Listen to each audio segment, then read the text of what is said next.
All right. Welcome to Not Suitable for Adults. You're listening to a podcast, and I think you probably knew that already. And then this particular one is the one where we watch shows and movies that were made for kids, but we watch them and we're grown-ups. That is it. And sometimes it's because we're trapped with our child, and sometimes it's because we want to watch the show, and sometimes it's because we have a podcast about this. So now we're made to watch some things. It's a prison of our own making, almost at this point. Hey, I'm Rich. I'm Natalie. What a busy couple of weeks it's been for our family. Absolutely. Oh, man. We moved. I had a lot of work things. A lot of work. And we just, this moment, got, the sound equipment all set up so that we could have a podcast. Yeah, and we're in a new house, so new room, so new sounds. Yeah. New echoes. Yeah, trying to do a little sound mitigation. Hopefully it works out. Yeah. I think it's going to. Or we just, quit. We moved house, and that caused us to quit. Mm-hmm. I don't think that'll happen. Nah. But we do have a couple of shows to talk about today. Yep. And I think I'm going first. Okay. Okay, so the show, I think we're both actually doing Disney properties this week. Mm-hmm. And mine is a pretty classic Disney property. Classic. But it's the most recent iteration of him. And I'm talking, of course, about the mousiest. I don't know where I was going with that. The mousiest mouse? The most mousy of all the corporate logos. Mickey Mouse. Wow, that was rough getting in there. Well, it? I think that was a rough one. It was bad. But it is. Bye. MOUSE. I think there was one of those. Because there was the 90s Mickey Mouse Club. And then I think they did kind of a remix, kind of a semi-hip-hop remix of the... So are you doing a deep dive classic look into Mickey Mouse like I like to do with some things? Negative. Oh. You're talking about a specific version of Mickey Mouse that exists today. Okay. And I think it would be a fun idea to do a deep dive on Mickey Mouse. So maybe that's something I could look into, or maybe I'll get bored with the research and you'll do it. You can't tell me what to do. That's true. Okay, so what I'm covering this week is a show called The Wonderful World of Mickey Mouse. And this is a little sort of short form cartoon series on Disney Plus. And it features the whole Mickey gang in various situations. And so the reason I wanted to cover this week is because I realized something about my perception of Mickey Mouse, and I want to see where you are too. So first of all, have you watched The Wonderful World of Mickey Mouse? I don't know. Okay. I don't think so, because it didn't, when I went into Disney Plus, it was you want to start watching the show? And so it didn't ask us to resume or pick up where we had left off Cora before. has watched several different variations of Mickey Mouse shows, so I'm not sure if it's one that so turned on before. That's what I want to know. So when you think of Mickey Mouse, what are your gut reactions to the thought of Mickey Mouse? What do I think of when I think of Mickey Mouse? Yeah, what's your gut reaction? When you think of, I'm going to watch Mickey Mouse. You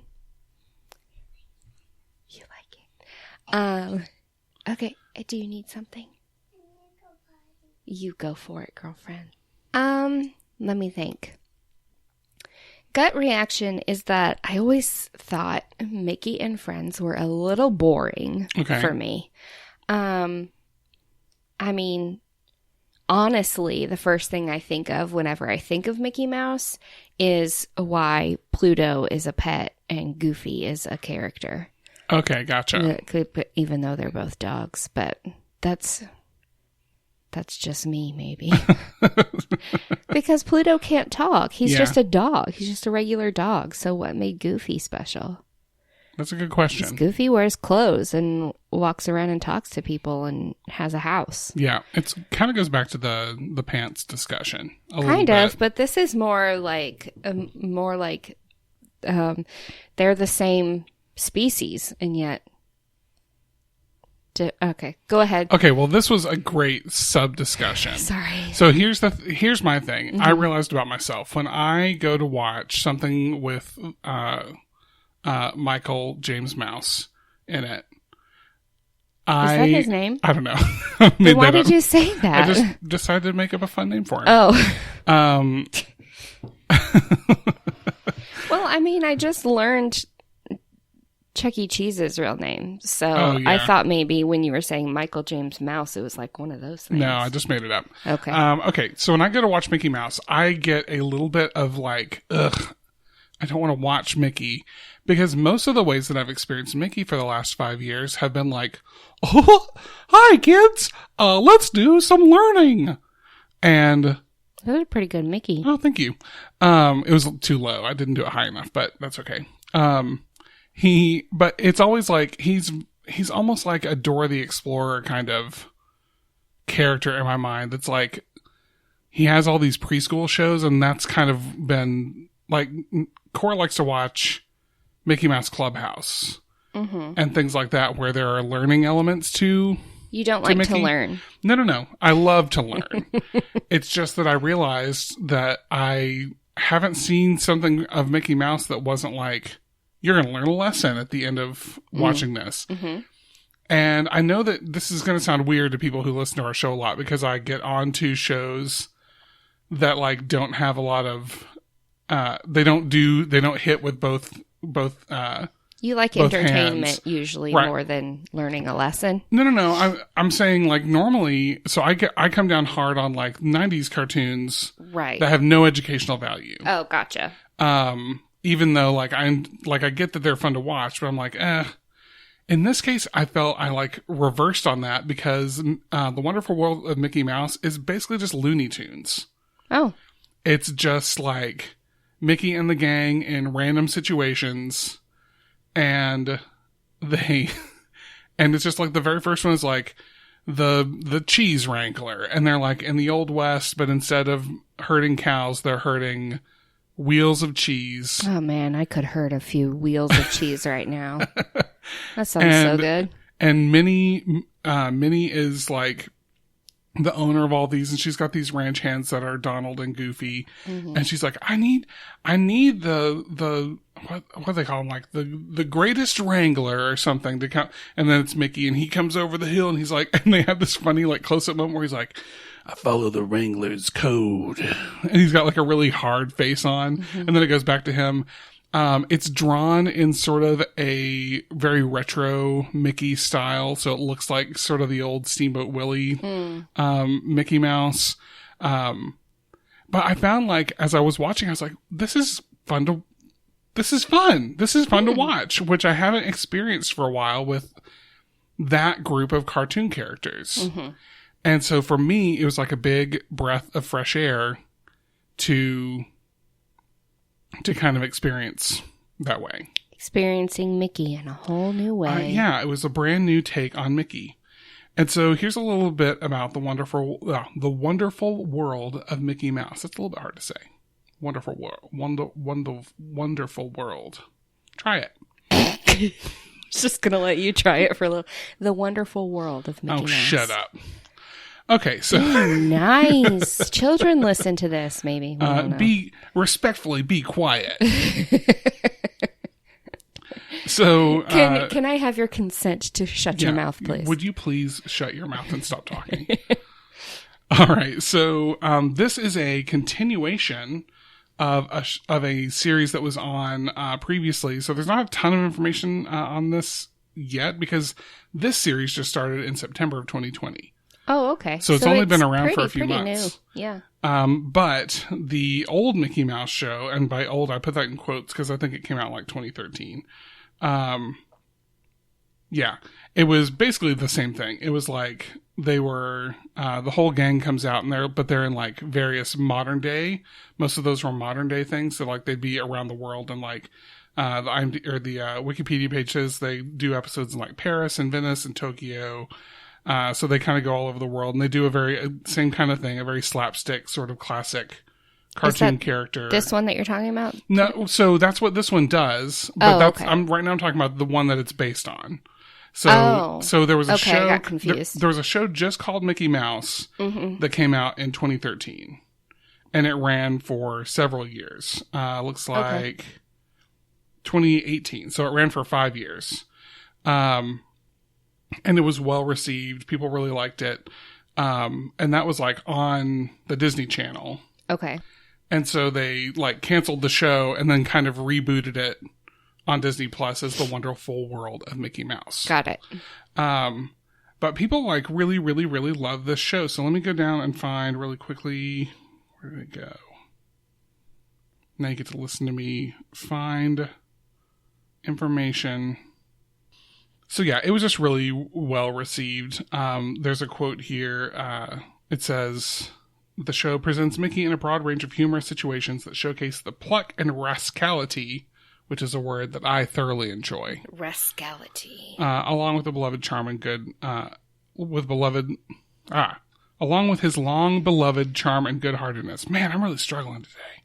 That's okay. Yeah, sometimes it happens. We've been on a break. We were on a break. No one's favorite show anymore. What? Yeah, people are really not enjoying Friends anymore because it didn't age well. Okay, whatever. Yeah. I mean, I'm gonna whatever that one. Common Sense Media rated The Wonderful World of Mickey Mouse 3 out of 5 stars. And here's the review. The characters are put in different outlandish scenarios from one episode to the next and play versions of themselves that maintain their relationships and personalities. Familiar foes arrive on scene to cause trouble, but injuries are quickly remedied and accidents rarely amount to any realistic harm. And I thought that was a really funny review because it sounded like I'm only going to give this one 3 out of 5 because the injuries that the gang get don't last from one episode to the next. It's not realistic. It's almost like it's a cartoon, and injuries aren't. You know how Donald Duck broke his foot in that one episode. Mm-hmm. Next episode he was fine. Yeah. It was ridiculous. You remember how he kicked that anvil so hard and then he made that funny sound that he does with his beak? Well, and then in the next scene he was just walking around like he didn't just break his foot on an anvil. I couldn't believe it. No consistency. I can suspend my disbelief, but not that far. I've watched 6 episodes of this. They're short. They're like 8 to 10 minute episodes. But I really, really enjoyed it. It felt like like I said before, it felt like a breath of fresh air. Okay. It made me realize too that I miss the Looney Tunes. Like I miss Bugs and his gang of friends. Yeah, I was always kind of bored with them too. Really? Yeah, I guess. I mean, I just really wanted that coyote to eat that Roadrunner. You wanted Wile E. Coyote to catch the Roadrunner? Yes. Interesting. Roadrunner was really mean to him.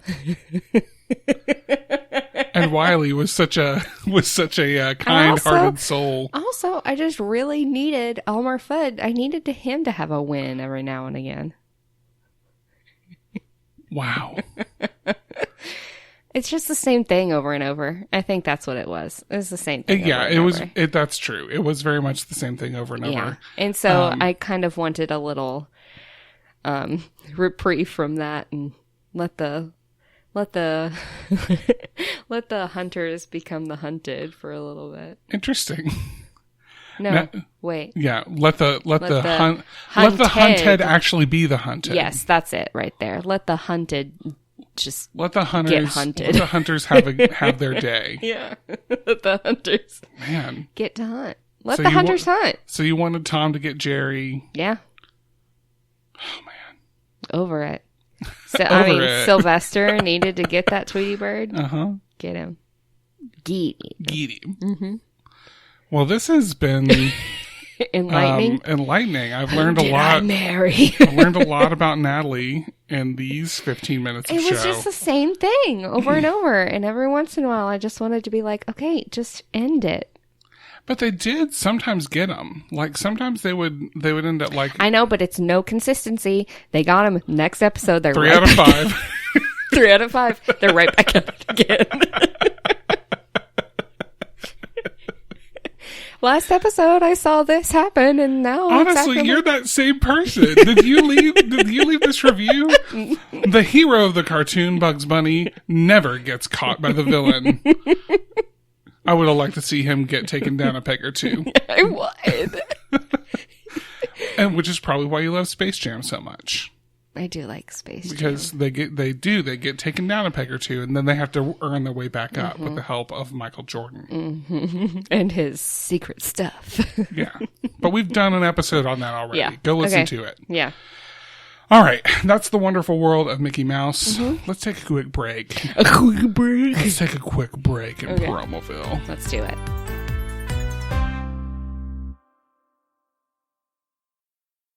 Do you know what's super important when you become a parent? There's a lot of things, but what are you talking about? I'm talking about coffee. Coffee, sure, yeah. Because sometimes you really need it to get through your day. Yeah, or even just to try to live. Exactly. So I want to tell you about Coco's Coffee. Coco's Coffee. Yes, they are a veteran-owned father-daughter team in New Hampshire. They make single-origin, small-batch coffees. Sounds delicious. Yes.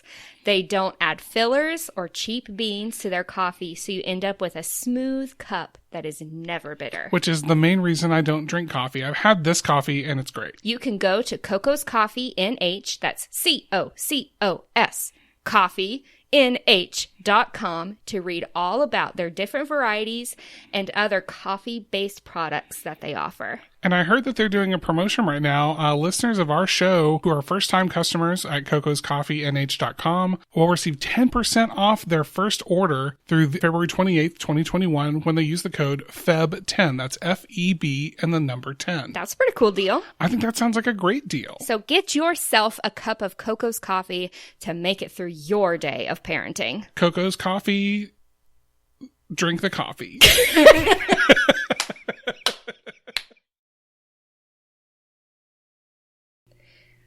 And we're back. I have a fun little thing for you. Natalie got one of those fun car games on our little road stop. No. No. This week, our super cool sister-in-law sent us some interesting facts about Bluey. Did you read it? I actually didn't read it yet because I'm not always good at seeing the myriad texts that come in. Yeah. I don't always catch them. Rich doesn't do much texting My bad. or reading. So, hey, Catherine, thanks for these. You are our number one favorite fan right now. Okay.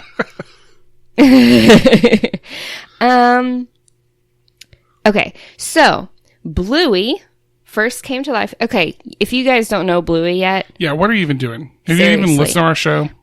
season 2 is coming, and we're very excited about By it. the way, we were lied to.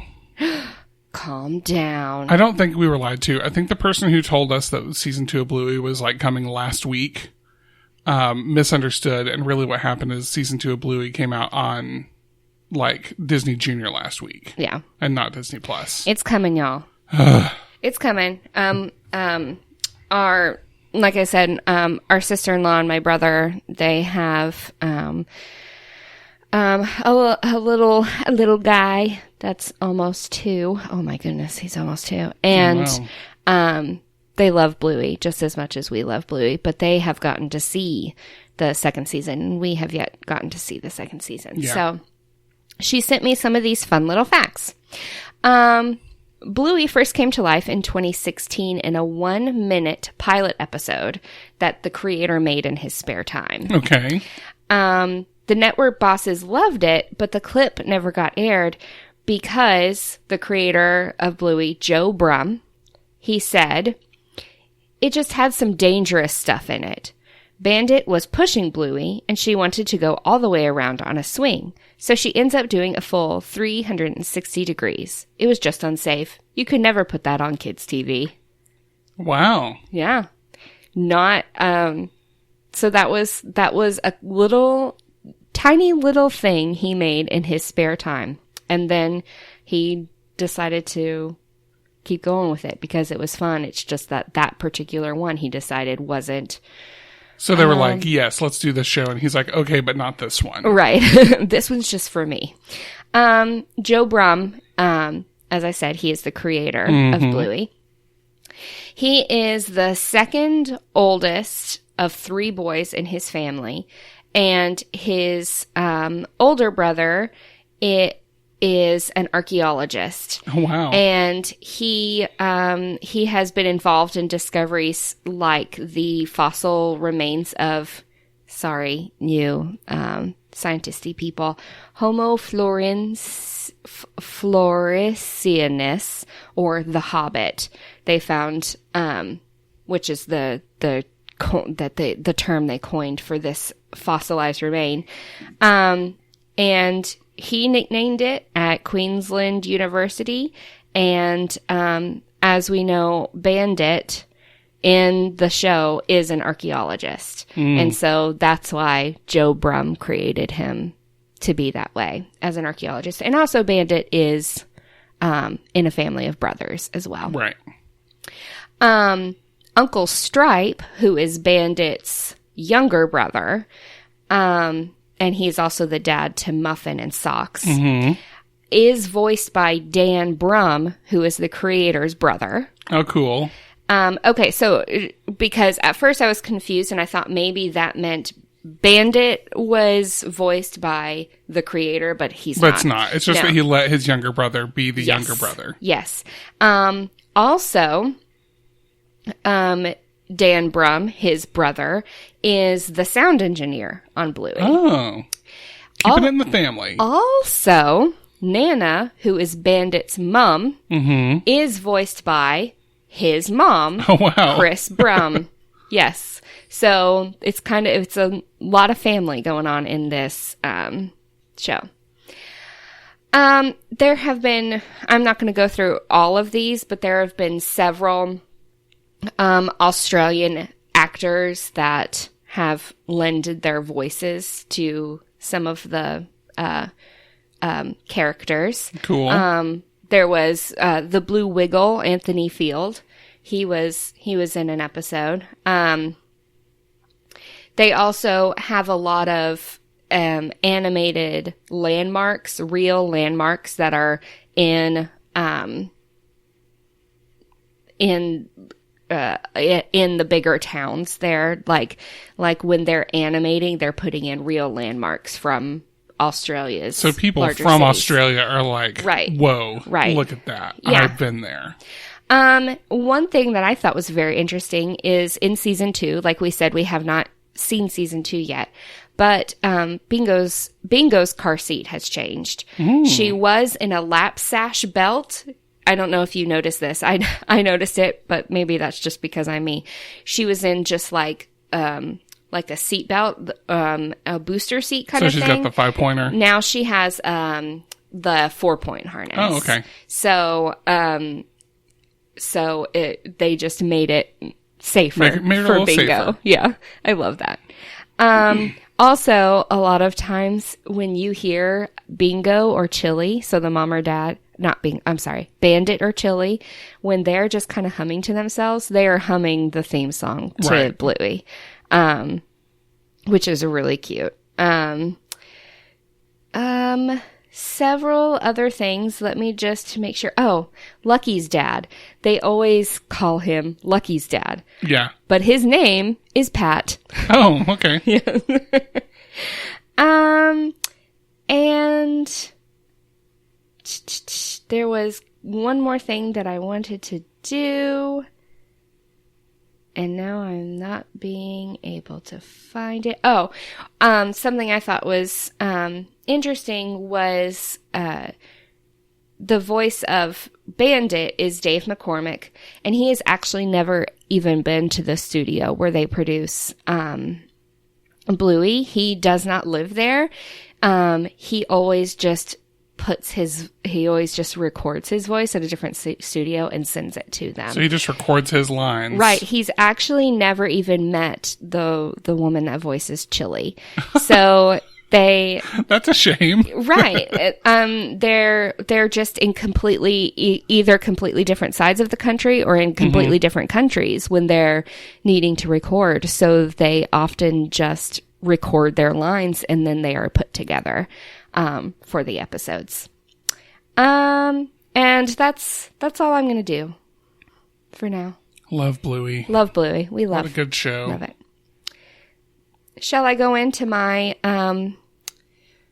my show for the day? Let's. Show for the day. Okay. Was that a little flashback to question of the day? No. Hold on. I'm going to have to... Sorry.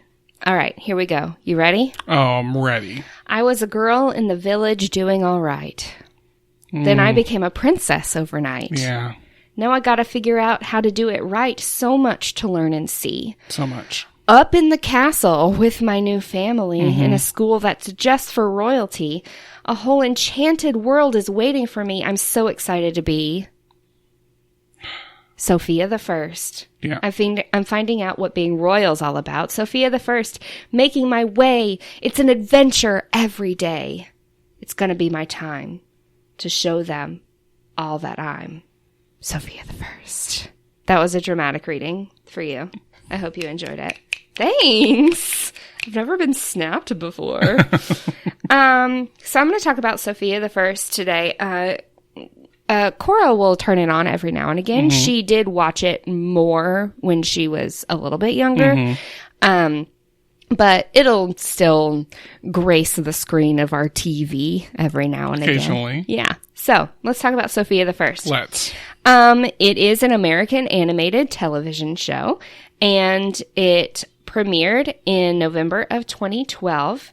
It is produced by Disney, and it was on like the Disney Channel and Disney Junior and stuff. Sofia, I believe I've told you this before, but do you know who voices Sofia?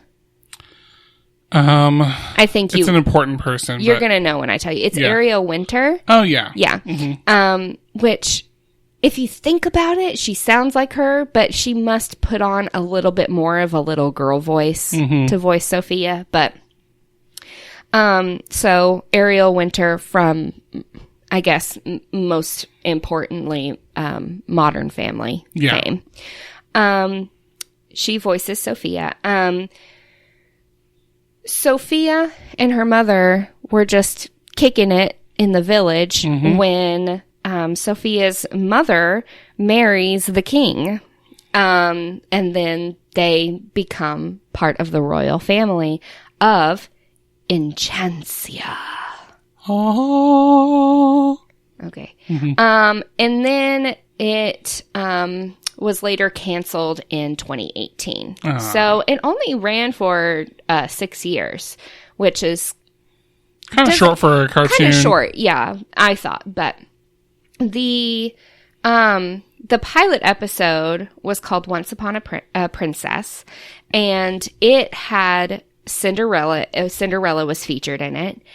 And then we also found out that she is going to go to a school for royalty, and they are the headmistresses of the school are Flora, Fauna, and Merryweather, the three fairies from Sleeping Beauty. Are they fairies or godmothers? I think they're fairies. Okay. In several episodes, they're usually the double-length episodes, we will get to see an actual Disney princess make her way to Sofia. So we've had Cinderella, we've had Ariel come, we've had Rapunzel make her appearance, and I believe I also remember seeing Jasmine one time. So her mother is widowed, and they are living kind of a peasant life in the kingdom of Inchencia, and she is a shoemaker, the mom is. Which I didn't know all of this. I had to look it up because I don't think they go into this. Maybe they do in that first episode. All you need to know is they were living in the village. They're doing all right. Yeah. And then she became a princess overnight. Yeah. She does business with the king. They fall in love. They marry. And they move into the castle with the king and his 2 children, James and Amber. And James is kind of like all boy, where he's just always kind of getting into some mischief, but he's also kind and he like helps her out and stuff. And Amber is kind of stuck up and snobby. I mean, she's been a princess her whole life, so she knows how to do the royalty thing. Yeah. So the whole series is Sofia just figuring out how to be royal, because she grew up as just like a normal kid that just, played with normal friends and stuff like that. She never has had to think about curtsying or dining properly or, what you say to people. And she learns all those things from Flora, Fauna, and Merriweather, who are the headmistresses at their royal school. I'm going to go more into this in a minute, but one of the biggest things about Sofia is that her stepdad, Roland, the king, when she becomes a part of the family, he gives her an amulet. And it's just something that was handed down through their family. And she discovers that this amulet gives her powers. So while whoever is wearing the amulet, if they do something kind for someone, they get a blessing upon them. If they do something naughty or, some sort of wrongdoing, they get a curse put on them. But mostly she uses it to speak to animals. Okay. 'Cause she has her little rabbit named Clover and some birds that she talks to a lot. And it also calls on those big star Disney princesses when she needs help. So that's where those Disney princesses come into play, is the amulet kind of brings them to her. Yeah. And then we have Cedric, who she always calls Mr. Cedric. Okay. Have you ever noticed that? She always says, "Oh, Mr. Cedric," and he goes, "Cedric." She never says his name right, which I would want to smack her too. But he's the royal sorcerer, and he is wanting to overthrow the kingdom. He wants to be in charge. So he's like, "I just got to take this amulet from Sofia. Hey, and I can do it." Kingdoms in Disney worlds, just stop having royal sorcerers. Yeah. Why is that even a thing? They're always very kind to him, and Sofia is like latches onto him as like someone she just loves to be kind to and just hang out with and stuff, and he's constantly trying to like steal her amulet or take over and a lot of times her kindness to him will make him kind of like go, "Oh, I guess I'll just try to steal it another day while I help her do this thing." It's kind of a I don't know, a weird... He's not a good villain. He's not a good villain. No, he's not. You don't hate him enough. So, I need someone really hateable on this show. Right before the show premiered, a producer was speaking at a press tour, and this producer said that Sofia was going to be Disney's first Hispanic princess. Okay. This producer said. Then Disney Junior general manager later had to clarify and said that, quote, Sophia is a fairy tale girl who lives in a fairy tale world. Sounds like lyrics or something.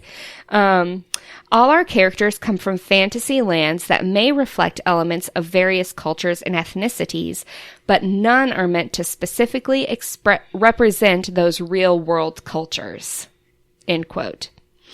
Sophia, in her fantasy fairy tale heritage, a spokeswoman said, Sophia's mother, Queen Miranda, was born in a fictitious land, Galdes, a place with Latin influences. Miranda met Sophia's father, Burke Balthazar, who hailed from the kingdom of Friesenberg, and together they moved to Enchantia, the place where Sophia was born. And so they're saying her mother came from lands that were Spain-like, like we could correlate those. And then her father came from a land that is like Scandinavia.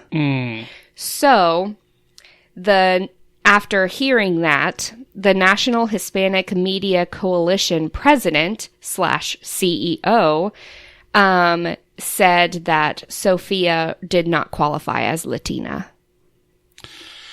Yeah. Well, I mean, on the one hand, I don't know. So does it say specifically that Galdes or Galdes, that is Spain-like, or that it's supposed to be like Central America? It said, well, it's a fictional place that has Latin influences. Okay. So they were just trying to put some correlation for people wondering about her heritage. They were like, if you really want to get down to it, her mother is from a fictional place called Galdes, that has some Latin influences. Her father is from a fictional place called Friesenberg, who has Scandinavian influences. So, I guess I kind of understand. I think what they were trying to do. I think what the guy said about like that all Disney characters come from fictional lands that aren't supposed to represent real places. Yeah. Like, I'm sorry. Yeah. Are you trying to tell me that Aladdin doesn't take place somewhere in the Middle East? Like, right. Seriously? Yeah. Are you sure? Yeah.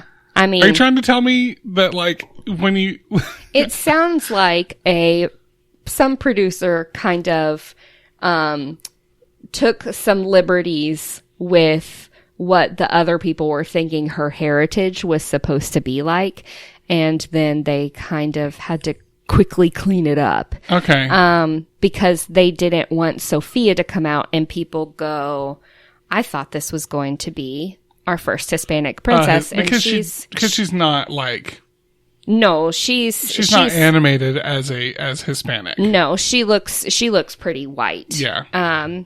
So anyway, but then the series creator created a spinoff after Sophia was done, and that is Elena of Avalor. Right. And she is a Latina princess.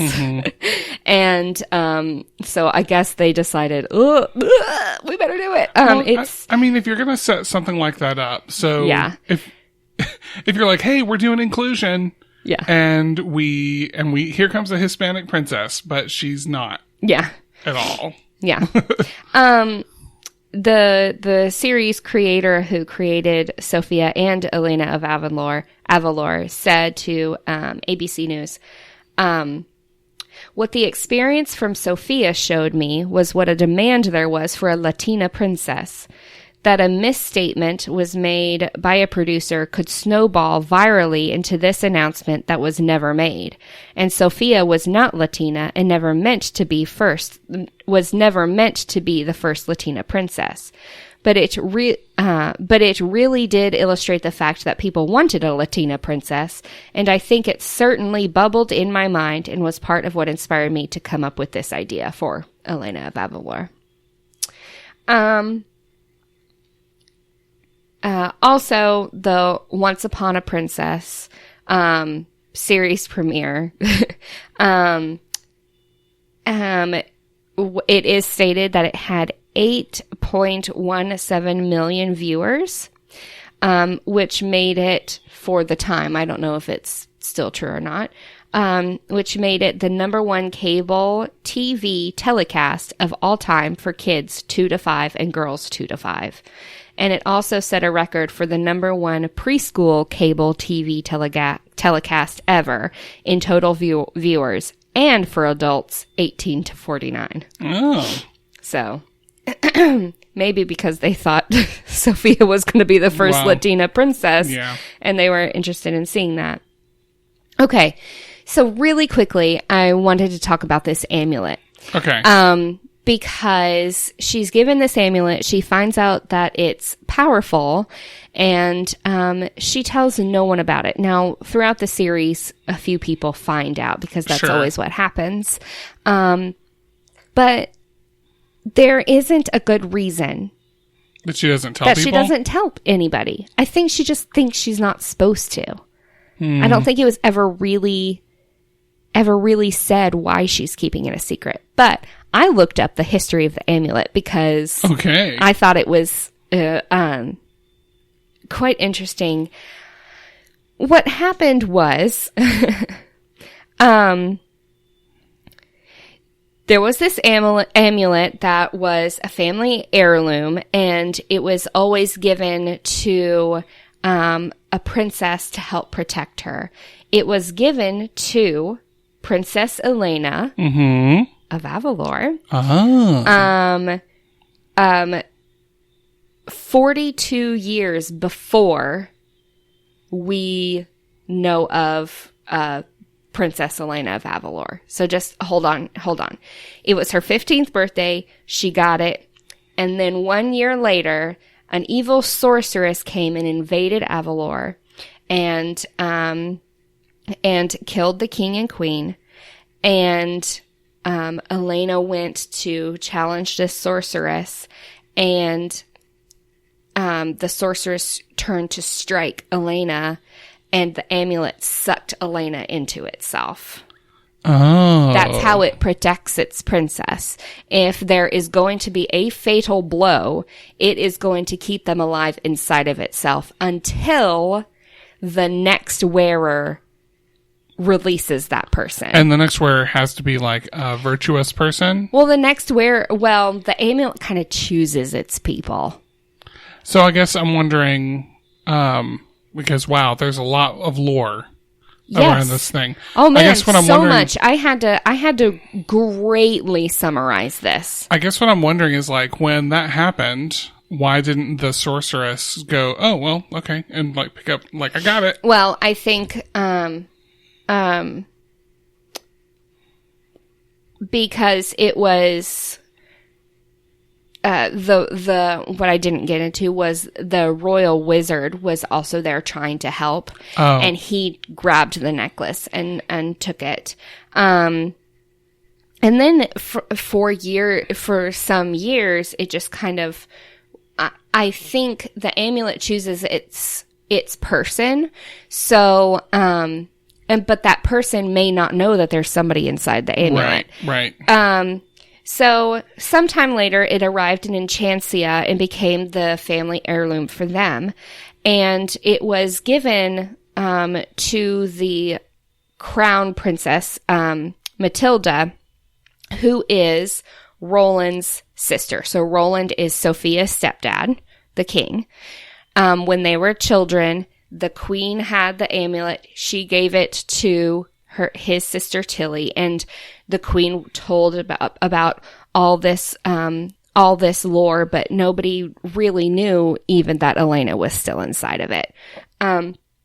He kind of took it as lore, and that's why he ended up not really knowing what it did when he gave it to Sofia. You said it was only but you said it was only like 40 years before.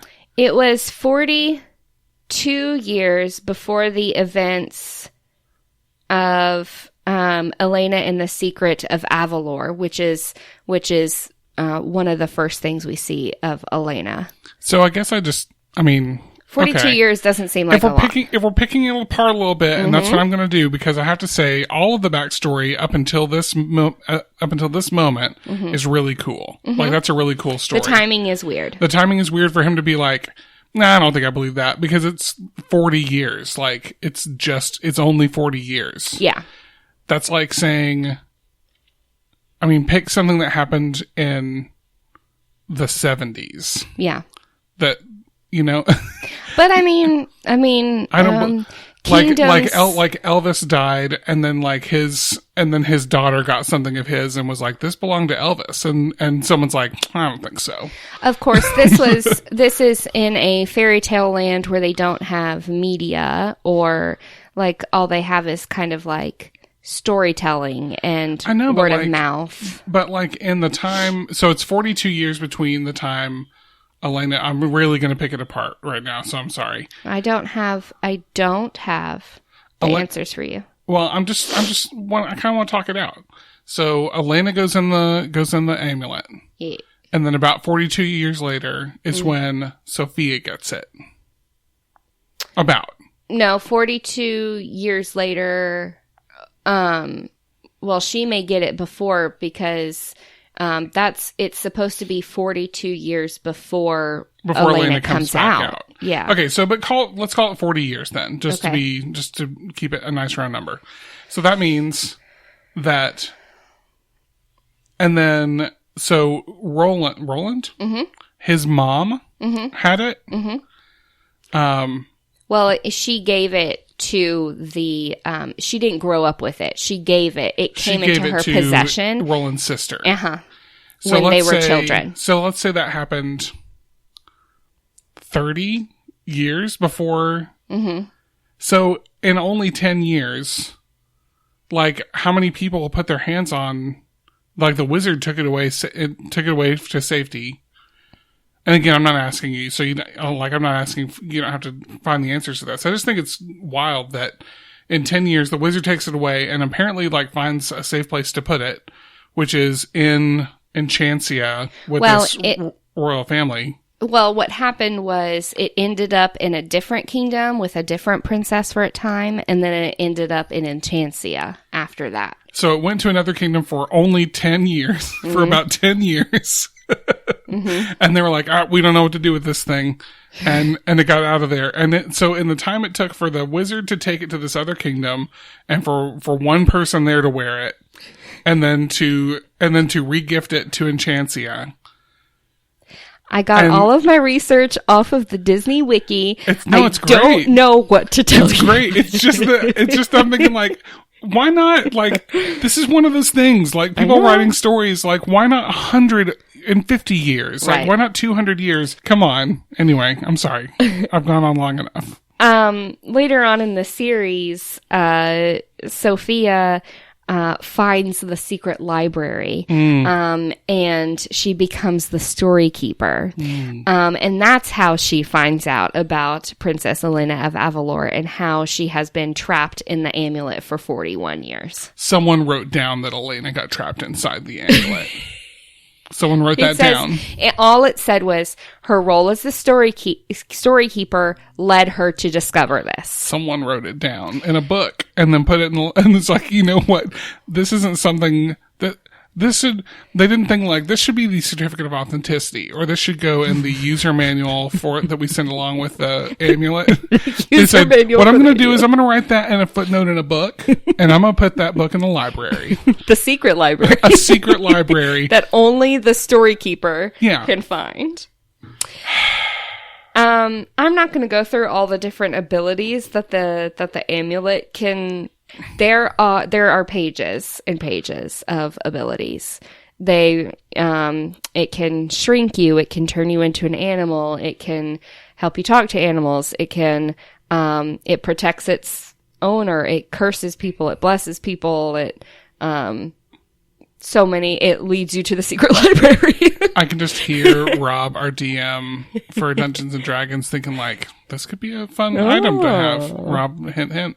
Rob, hey, I would love to carry around the amulet of Avalor. It sounds broken, is what it does. Like, it does so many things, and and yet people forgot about it. It broke, yeah. In 4 decades. Yep. So that's all I'm going to talk about, Sophia, because it went. I'm so intrigued by this show. Don't yell. I'm sorry. I'm just so intrigued now by the. I've seen it, and the only things I've seen are like Ariel helping Sophia get out of a scrape, and there's this that's cool another thing. backstory. The amulet can turn you into a mermaid. Oh, well, yeah. I would expect so. If it can turn you into like an animal, like I'm not saying mermaids are animals, but they kind of are.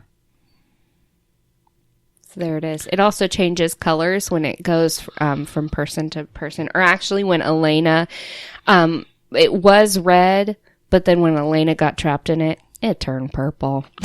Oh, boy. And then I think when she gets out of it, maybe it turns pink or something. I can't remember, but... Well, this has been another episode of Not Suitable for Adults. This has been one for sure. I'm going to go down a deep rabbit hole on... You really need to chill out right now with this amulet thing. That's a really cool... Someone did some really cool deep thinking and writing about this little thing in a Disney show.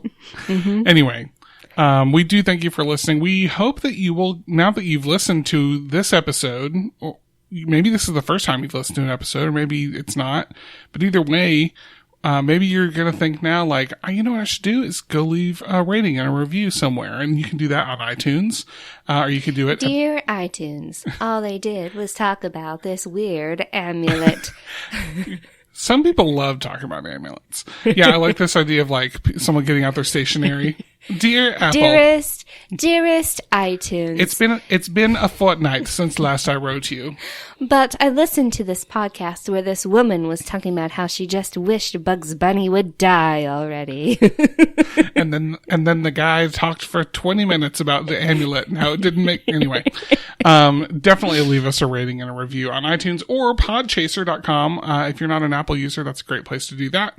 We always appreciate seeing your feedback. And share the show with someone that you know and love, because if it makes you happy, it might make someone else happy.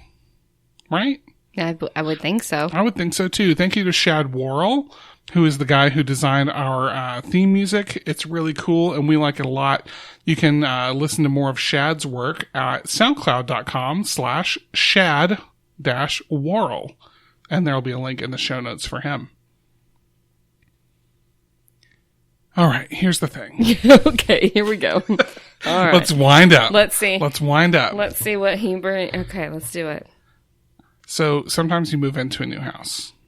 Sometimes you do it more often than you wish you would. Yeah, sometimes you do it a lot of times. Way too many times. So tired of moving. But no matter what, you just gotta take some time for you. You gotta sit down and just pop on the TV, and sometimes the kid's in control, but just don't forget that you're the boss. So watch whatever you want. Okay, bye! Bye!